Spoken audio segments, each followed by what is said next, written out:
Mga nakatira sa lansangan kasali na sa pag-abot program dahil sa kautusan ni PBBM. Kabilang na ngayon ang mga homeless o yung mga nakatira sa lansangan sa mga magiging benepisyaryo ng pag-abot program ng Department of Social Welfare and Development o DSWD. Ito ay matapos ilabas ni Pangulong Ferdinand Bongbong Marcos Jr. ang Executive Order No. 52 noong January 18, 2024 upang mailayo ang street dwellers at iba pang mga mahihirap na Pilipino sa lansangan. Ano nga ba ang nilalaman ng Executive Order No. 52? Alamin natin.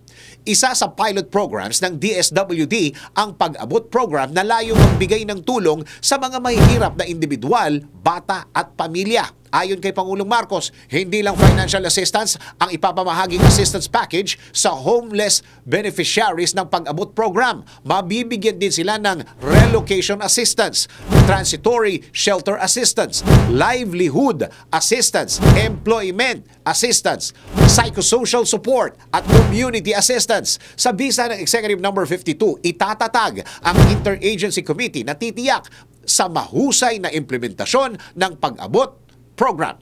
Pamumunuan ito ng DSWD Secretary bilang chairperson, samantalang secretary naman ng Department of Interior and Local Government o DILG ang magiging vice chairperson.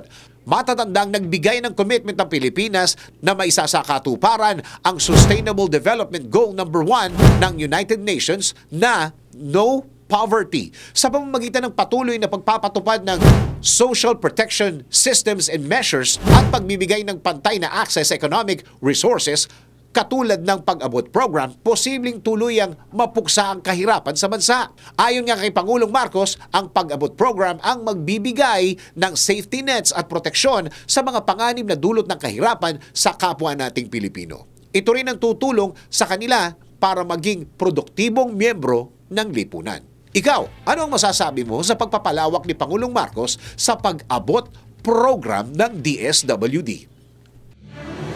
DWIZ Research Report. Report.